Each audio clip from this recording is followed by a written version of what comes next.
St. John's is having a historic year, and lucky us, we get an inside look at it.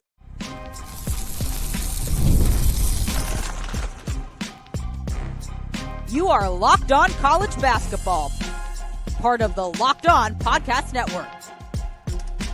Your team every day. Hey there, what's up? Welcome into this bonus episode of the Locked On College Basketball Podcast, the only daily national college hoop show out there. I'm your host, Isaac Shaden. You're joining me at the place to get your college basketball content every single day. It's all part of the Locked On Podcast Network.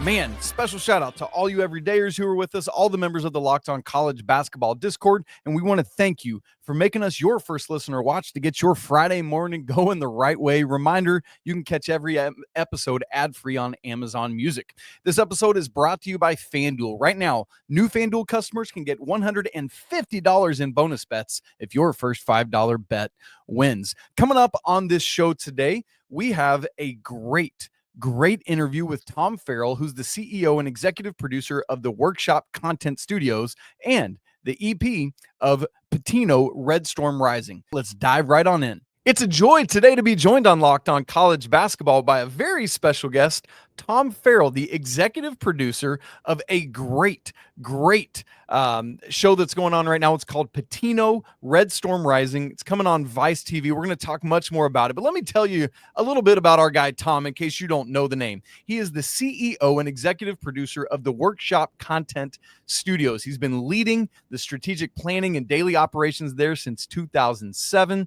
Let me tell you about some of the projects and some of the people that Tom has worked with, folks, so you know his stratosphere here. Such high-profile projects as Novak on Amazon Prime, Trading Spaces on TLC, The Haney Project on the Golf Channel, True North on PBS and Prime, Netflix's Basketball or Nothing, which I might like to brag on, Tom, by the way. That was both Emmy-nominated and won Real Screen's nonfiction sports documentary category over. Tom, who did you beat in that category? Oh, we beat The Last Dance in that category. Take that, MJ. We're looking at you. Listen to some of these names Tom has worked with. Ricky Fowler, the Chuckster himself, Charles Barkley, Ray Romano, apparently everybody loves him, Maroon 5's Adam Levine, and some dude named Michael Phelps that swam really fast in a pool a couple of times. Tom has done it all. He's a Villanova grad, lives in Philly. That whole Villanova side of that is going to make this conversation very interesting. Tom, congrats on all the success, brother. Welcome in. We're so glad you're here. Oh, thanks for having me, Isaac. Excited to be here to talk to you. That's great. So, Tom, man, this show, let me just say, I am absolutely loving it. Been tracking with it, been watching it. Folks, if you have not seen it yet, you need to check into this show, Pitino Red Storm Rising. It airs every Tuesday, 10 p.m. Eastern on Vice TV. And Tom, let's just go back to the beginning. What is the impetus for doing this documentary? So we go way back before this season even began with cameras and Rick Pitino. I actually went to Athens, Greece back in 2019 and spent some time with Rick while he was coaching over there, and got to know him really well and have been on his hip since that trip over to Athens. And it led us from Athens to Iona to St. John's. And we just felt like this was the right time to embark on this. And you've heard the expression being in the right place at the right time. Well, we sure are in the right place at the right time with this St. John's basketball team, because Johnnies basketball is back in New York City. And I have seen it firsthand with a front row seat for the past few months. I mean, as a basketball junkie, Tom, which I know you are, that's got to be so special. I just like, EP aside, like just at a personal level, right? Yeah, so true. I mean, we sit here as producers and storytellers and whiteboard different situations on how the season could play out. Rest assured, we never imagined that we were going to go on a journey like this, where they're Big East champions. They're on the verge of making the NCAA tournament for the first time and have the potential to win a game for the first time in 25 years. So this program has been woken up by Rick Pitino and everybody else that's affiliated with that basketball program right now. And I'm looking forward to the next couple of weeks here. Ooh, Tom, I am right with you, my man. That's great stuff. So much in what you just said that I want to dive into, but I want to go back again to the Rick Pitino of it all. Why Rick Pitino? I mean, this dude is made for the big screen, right? Come on, how did you choose Rick Pitino? It was an easy choice. If you were to cast somebody in Hollywood to play a big-time college basketball coach for a scripted project, I would cast Rick Pitino. He's that good. And so when you have a real-life character here in one of the top markets in our country, coaching at the highest level, then it's a no-brainer as far as the project itself goes. But then there's the guy himself. And watching him coach is like a master class in college basketball coaching. I've sat there, and I'm not a coach, and just have felt so fortunate to be able to absorb all of this knowledge over the course of the past year, through all the practices, through all the games, through all the preps. It's been an exciting once-in-a-lifetime journey for the crew. I mean, truly, Rick Pitino, one of the greatest college basketball coaches of all time. No telling where it would be had he not gone to the NBA, had he not been exiled to Greece, all those things. But man, I'm so glad that he is back, and we're getting him. Even the 72-year-old version, this dude is still alive and kicking in an age when your own Jay Wright is out the door. Roy Williams, Coach K, Rick Pitino keeps on trucking. Tom, I'm curious, what was, as you conceived of this project, what was the initial angle? What was the conceit? And as a follow-up, has that changed since you started filming? So what I find interesting and people can identify with is we took The Last Dance, the MJ documentary, and we said, we have the potential to do something in real time that feels very Last Dances. Dancy. I'm going to go with Dancy. All right, I'll go with you on that word. It's so much easier to say, Last Dancy. But we had a coach who was coaching in real time. He wasn't retired and looking back on his career. He's coaching at the highest level in real time. And that was going to be our clothesline for the series. We were going to look at the St. Johnnies season this year. And then we had just a wealth of opportunity to go back at different stops along Rick's career. And what we've done, if you watch the show, is we've kind of weaved in and out of the present day moment to look back at his time at Kentucky, to look back at his time when he went to Greece and thought he would never coach again in the NCAA, to a call that he gets from the president of Iona saying, hey, I want you to coach my team, to then ultimately being with the St. John's Red Storm. It's so funny when you describe it like that. Tom, do you remember the Kevin Costner movie For Love of the Game, where he's in the midst of pitching? Like it sounds so like that's where my brain immediately went as you described that. And so I love that conceit, man. What a great storytelling technique. Well done, sir. Now, what's interesting about what you just said, this is somewhere I wanted to go, and you segued there perfectly. It feels like a lot of times when we get these follow a team for a season documentaries, it'll come out a year later, right? Where it's not real time. You get excited, but you probably already know what's happened. Why the decision to do this in real time? I mean, we're talking here on Wednesday, March 5th. The episode 4 premiered last night, and it included the first game, the game at UConn and Gamble, the game at Villanova, the game at home against Creighton. That game was like it was like 2 weeks ago. Why the decision to air in real time? I love it. I have to credit Vice Sports. So Vice Sports is where this show lives. It airs on Vice TV. And the executives at Vice Sports, were trying to create something special there in the sports world. They wanted to make a splash. And so their thought process was, what if we do a current type of college basketball show? And it's a challenge from a production standpoint, and it feels very much like the show The Circus that was on Showtime a few years ago. It feels that type of quick turn feel, because literally as we go along in the season, like next week's episode, which is next Tuesday night, we'll have the Marquette game in it. And they play Marquette on Saturday night.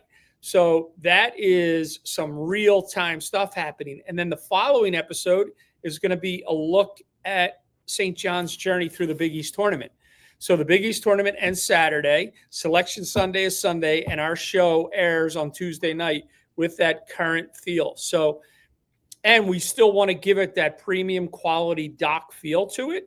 So there's a lot of production challenges that no one would ever see in a million years that a whole team is behind here with this quick turn.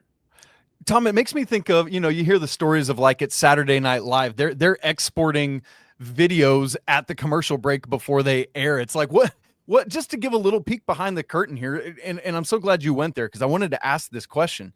Does that production timeline with that quick turnaround, does it make it difficult to adhere to your standards? Because I know as EP, you're like, we're not putting out an inferior product. So how do you maintain fidelity of content while still getting it out as quickly as you are, man? It's so impressive. Yeah, there are a lot of discussions, let's just say that, about the quality control of it and making sure that we stay at the level that we want to stay with our programming.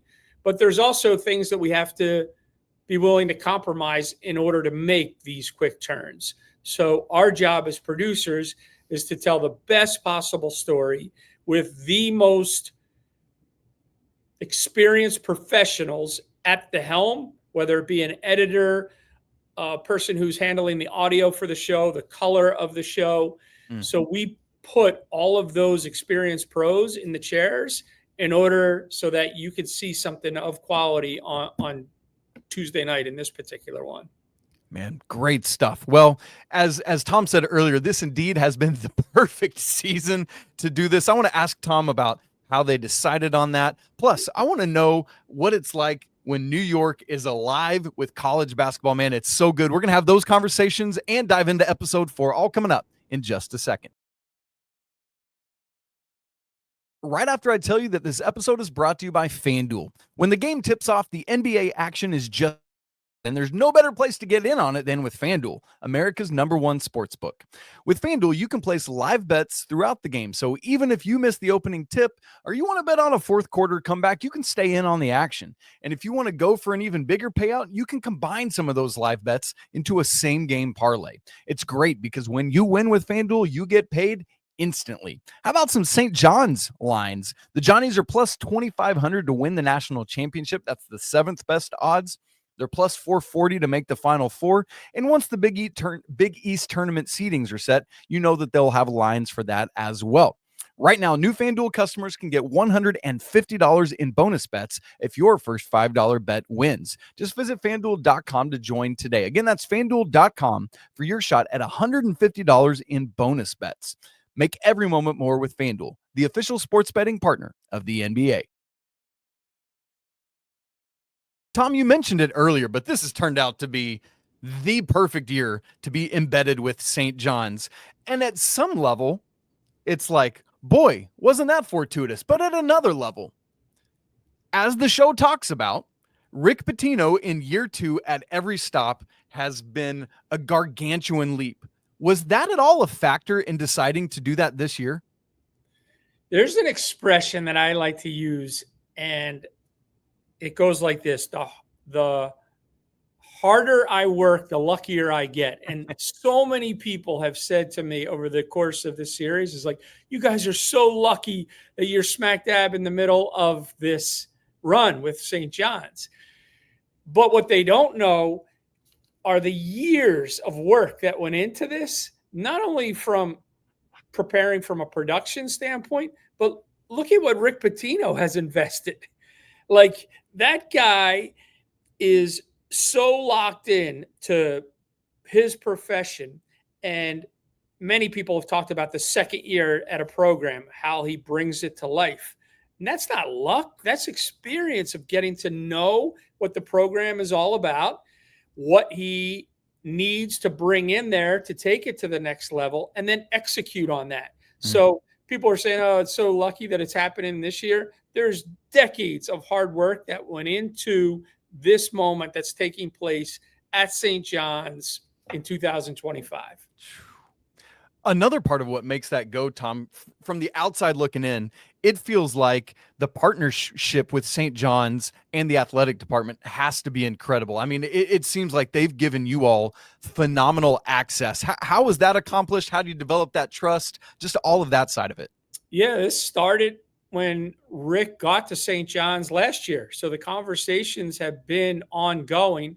And we first approached them without any cameras. We went and sat around a conference table and had a conversation about what this would look like, the trust factor that needed to take place between the production team and the team itself. And so it didn't just come together overnight. There were many conversations, many what ifs that were discussed along the way. And then once we decided to dive into this, it came down to a trust factor that Rick trusted myself and I trusted him that he was going to give us the access that we needed in order to make a great show. Well, it shows, right? Like those are the things that if that's not in place, I feel like that translates on camera. But when it is in place, like it clearly is here, you get the product that you guys are delivering on, man. And Tom, I think you're hitting the mark with it. Now, obviously, this is taking place in the Big Apple, in the heart of Manhattan at MSG, the world's most famous arena. My guy, it's incredible. And to capture the attention of New York City, right? One of the most busiest cities in the world, the biggest cities in the world, where it's all about the professional teams. You know, you think about how hard it is to hit the zeitgeist.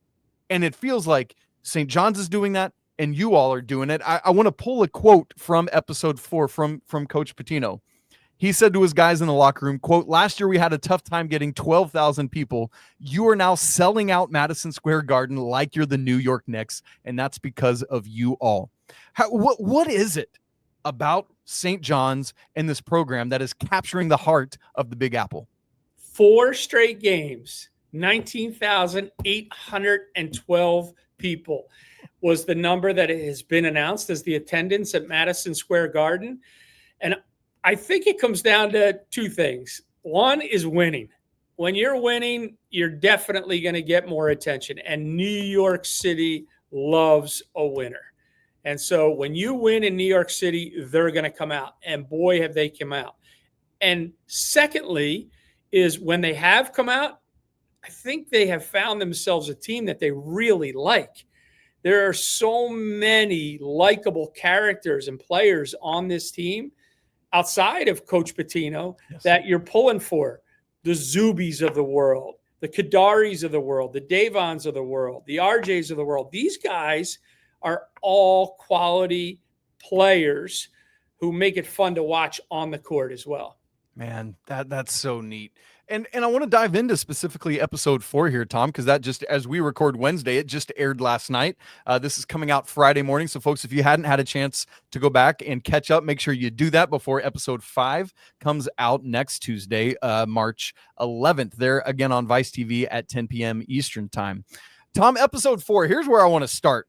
We're going personal with this thing because this episode had 3 various games in it. Yes, the game at Gampel Pavilion where the first of the games against UConn, which St. John's has now swept, but also the loss at Villanova, and then the win at home against Creighton. Tom, for people who might not remember, at the beginning of this episode, I said that you were a Villanova graduate. What sort of conflictedness was going on with inside of you at this moment?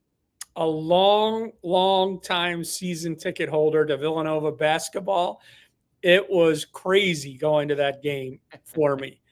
It really was, because here we are smack dab in the middle of my work world that's collided smack dab with my personal world, having gone to Villanova, having been a long time season ticket holder. Certainly that was kind of a surreal night, and St. John's ended up losing that night at the buzzer. And so it was a strange feeling driving home from the Finn that night. I would imagine so. And you know what we say, and obviously that's good for you personally, but in content world, we say that's good for content, man, when they can have those ups and downs.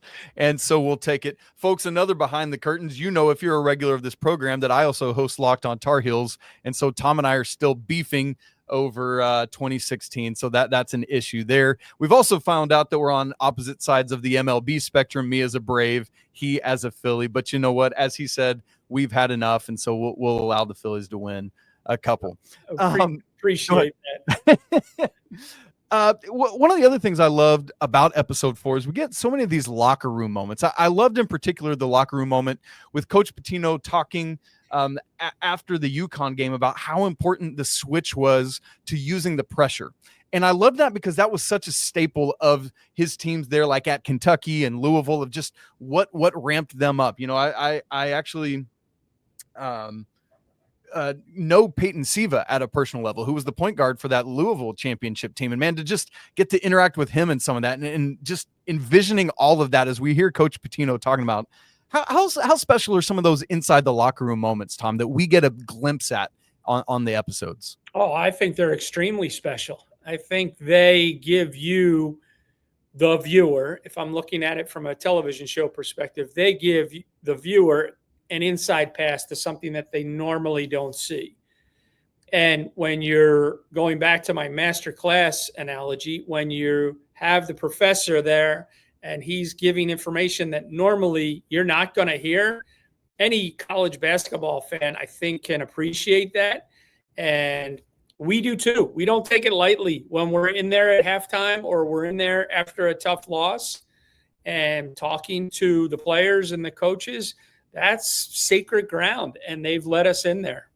Yeah, man, that is special. And I think that goes back to the trust developed, right? Like where we are invited into that sacred ground. And with the players specifically, because this is a different thing for them. They're used to post-game media stuff where they got to answer tough questions. So how do you guys navigate that from like a timeline standpoint? For example, there was the interview with Simeon Wilcher after the Nova game where he had made that massive three just a little bit ago and missed that one at the buzzer to potentially win that. Like, how do you navigate that from a timeline standpoint? Yeah, we just have to pick our places and know, and that comes with getting to know these players and when it would be a good time to approach them, or maybe it's time to just back the cameras off and we can capture some sort of sound about that moment at a later time. Matt Halley, who's directing this for us, he has become really skilled at knowing when to go in for an interview and when not to, and when to talk to the players. And again, that also goes to the trust factor. It's like these players know that he's not looking to come in here and just get a 15-second soundbite that's going to be placed in a newscast that night. He genuinely wants to develop this storyline to know, like, hey, you just hit a monster three, and then you got crushed by not making that potential game winner. Can you tell me what's going through your head right now? Props to Matt. Like we got to shout those moments out because that is a deft skill that not a lot of people have the tact to be able to do well, but it's part of what makes a show like this as special as it is. Well, we want to look ahead a little bit. What's still on tap for Red Storm Rising? What are some of Tom's favorite moments? Maybe some unexpected moments that have happened along the way. And I also want to ask, this has been so successful. Could we maybe get some more of this ahead? More on that coming up in just a second.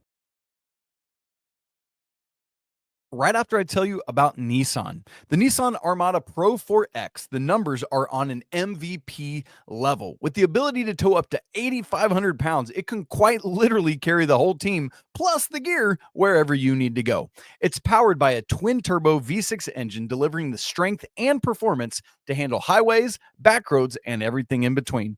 And with room for up to 8 people. The Armada Pro 4X is built for big crews, big adventures, and even bigger memories. Whether you're exploring off-road trails or rolling up to the arena, the Armada Pro 4X brings power, versatility, and style wherever you go. Take your adventures to new heights in the all-new Nissan Armada Pro 4X. Learn more today at nissanusa.com. Folks, as we said, there have been 4 episodes already of Red Storm Rising. Hopefully you've already checked in on those. If you've not, man, you are missing out, and you need to catch up with the rest of us. But Tom, we have 2 more episodes, correct, ahead of us in the next 2 Tuesdays. And man, it's so perfectly timed because we're leading into, like, as you're watching or listening to this, folks, tomorrow is the end of the regular season. Then we get into conference tournaments and then Selection Sunday and all that. So Tom, what's on tap for the rest of this season with the Red Storm Rising? So next week, actually is one of my favorite segments. We go to Greece and see Rick Pitino coaching Panathinaikos, which is the Greek team that he took over for, and ended up taking them to 2 titles while he was there. So it's a real intimate look at Rick. He went there by himself, and we're driving in a car with him by himself, living by himself, no friends, no family there to celebrate these championships with. So I think the viewers are going to get a really special look at that side of Coach Pitino over there in Greece coaching. And then the next episode will be the Big East tournament. So it'll be a real time look at the Johnnies going through the tournament.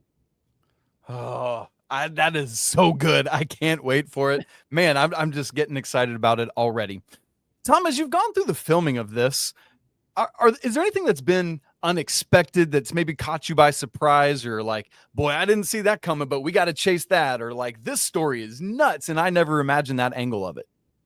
The Providence halftime speech has gone viral, and I didn't see that coming.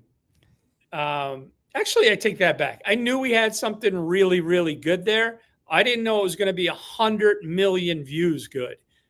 That speech, I think, is going to go down in college basketball history, because it's not just, if you really listen to that speech, yeah, there's the sensationalism of it. But if you really listen to his words, it's so much, he's trying to communicate a life lesson to these young men that's so much bigger than college basketball. He's saying, and if you haven't seen it, all you have to do is search for it, Rick Pitino's Providence speech, and you're going to find it for sure. But he's saying that you're going to have adversity in life, and you have to dig deep into yourself to overcome that adversity. And yes, he was using basketball as the analogy here because he wanted them to come back from a 12-point deficit to win the game. But I think more importantly, what he was trying to teach these kids was a life lesson. You're going to get smacked in the face over and over and over again in life, but it's how you respond to that smack that's going to define you and what type of person you are. Man, that's so good. Folks, let me make the job even easier for you. I'm going to speech in the show notes, so you can just go click on it. You don't even have to go Googling for it. And how appropriate, by the way, that speech came against one of his former teams. Just this, you just get goosebumps as a college basketball fan. Tom, maybe it's the exact same answer, maybe it's different, but as you've gone through this, and I know there's still stories to be told with this, which is part of the fun of the real-time nature of it. I know that's got to jazz you as an EP. But what is the favorite story that's been told so far? I think it's Zuby from a character standpoint, and that was the second episode. So we spent some time and took a deep dive into the character of who Zuby Ejiofor is, and I don't want to ruin it for everybody, but certainly worth the watch. A very, very special kid who started his career at Kansas, spent a year at Kansas. Rick went and got him, brought him to St. John's, and now he's smack dab in the middle of this run. So he's one of my favorite stories. And the other story that has come out is how hard Rick Pitino works. Like, I'll put Rick up against anybody in any line of business, not just college basketball coaches. This guy has a passion for what he does that's unmatched in my eyes. What's neat about that, to your point about it not just being college basketball, is to anyone listening or watching this or the Red Storm Rising show, what a great life lesson it can be for any of us in whatever it is that we're doing in life, to do the same and to emulate that. I'm so grateful for Coach Pitino's example. Now, Tom, the natural question that I'm sure you've already been asked a lot is, wow, look at the success of this. What's season 2? Are you doing St. John's again? Are you going to try to embed with somebody else? Are there any sort of plans for that? Or is it just like, whoa, we struck gold here and we just got to see what comes? I think it's more the latter. Let's see what comes here. Let's see what happens with this St. John's team as they make a run through March. And then come April 1st, we can kind of catch our breath and see, what is our next step here. mightn't we to get some bonus content if they go on a run in the NCAA tournament? I can pretty much assure you we're going to see some bonus content. I, the viewer, thank you for that, Tom Farrell. That's great stuff. Folks, Pitino, Red Storm Rising, every Tuesday night, 10 p.m. Eastern on Vice TV. Please make sure you check it out. Give it a big follow. And man, massive thanks to you, Tom, and you said 40 people that are working on this program. All the thanks to everyone behind the scenes and all their hard work to bring this to life so that we can get an inside look at the special season that the St. John's Red Storm are having. Tom Farrell, thank you so much. Thank you, Isaac. I'm so grateful to Tom for joining us on the show today to give us an inside look at Pitino, Red Storm Rising. One more time, remember these episodes come out Tuesdays, 10 Eastern on Vice TV. Make sure to check it out and follow along with all the Johnnies storylines. Well, guys, thanks so much for joining me on today's show. Andy and I will be together on Friday to get you ready for a whole weekend's worth of action. It's the end of the regular season for the majority of, especially the power conferences and stuff. We're getting started with other conference tournaments. Great things going on. If you've not subscribed to our show on YouTube, do it right now so that you don't miss a second of Locked On College Basketball. Join our Locked On College Basketball Discord as well. It's a great place to hang out with all sorts of other CBB junkies. You know you want it. The link is in the show notes. It's free to join. As always, I want to say apologies to the Lawyer family. Let's go Wild Pope. Shouts to McBruins. And until tomorrow, peace.